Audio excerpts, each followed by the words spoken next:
The stories allowed us to build larger and larger communities of collaboration. So in a sense, our history is not a history of divide. Our history is a history of coming together and greater numbers. Welcome to Point of Relation with Thomas Hübl, a podcast that illuminates the path to collective healing at the intersection of science and mysticism.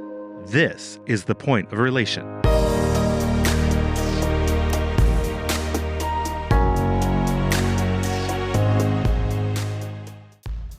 John A. Powell is director of the Othering and Belonging Institute and a professor of law, African American, and ethnic studies at UC Berkeley.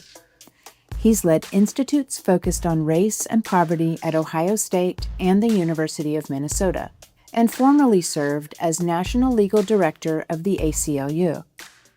A co-founder of the Poverty and Race Research Action Council, he is known for developing frameworks of targeted universalism and othering and belonging to effect equity-based interventions. What's the function of othering? Like, where does this arise? And what do you feel are root causes? Why it seems often so difficult to relate to that? And why are we struggling so much with social divides, interpersonal divides? Whatever. Let's start there. Yeah, I think some people think othering is we're wired to other, that it's part of our evolutionary history. It's the natural expression of human beings. I think that's actually wrong. Well, not just wrong on multiple levels. It makes sense that people would think that. And some people take it back to tribes, which is actually a misnomer, because when we talk about hunter-gatherers, which is what they're talking about, 15, 20, 100,000 years ago, they basically lived in small bands. It's a few exceptions, but basically lived in small bands, anywhere from 50 to 200 people. And those were the people you spent your whole life with. You trusted them and you needed them and you belonged to them to survive. It wasn't a metaphor or an allegory. It was just reality. And so about 70,000 years ago, something happened. They called it a cognitive break.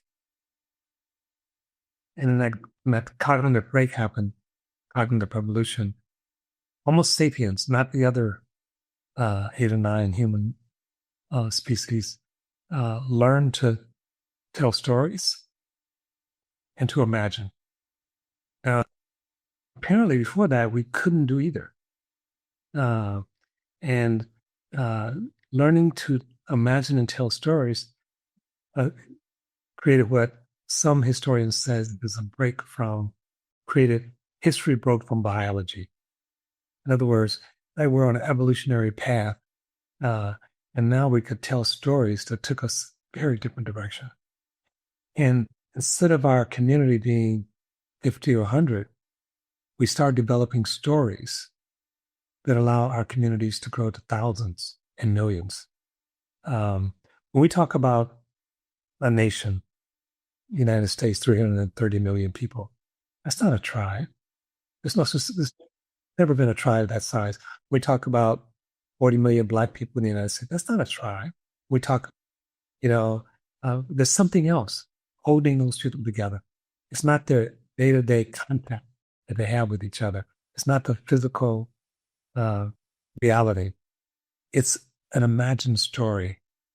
And in that imagined story, we create new identities that allow us to cooperate. And the other thing is that evolution takes place over a long period of time, very slowly. So evolutionarily, we are almost exactly as we were 30,000 years ago. We didn't have the internet. We didn't have cars. We didn't have religion. We didn't have language. The alphabet. We didn't have mathematics. We didn't have reading. So when we look at people who lived 30,000 years ago, they look very different from us. But evolutionary, they're not. What's different is we live in a different story. That's the story that we create. And stories can happen very fast. So and one of the big stories is that the thing that has allowed Homo sapiens, not humans, Homo sapiens, to thrive and do all the incredible things we do is the stories allowed us to build larger and larger communities of collaboration. So in a sense, our history is not a history of divide.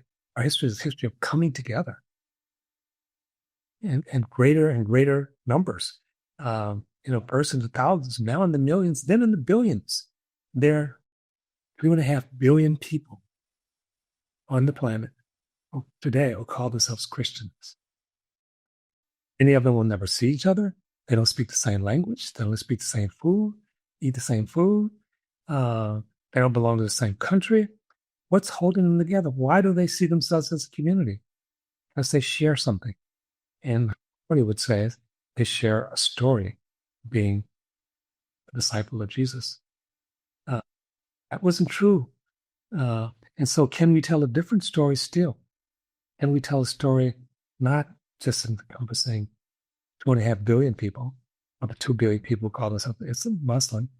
Can we tell a story that encompasses the 8 billion people who inhabit the planet and the planet itself? And there's no impediment to that.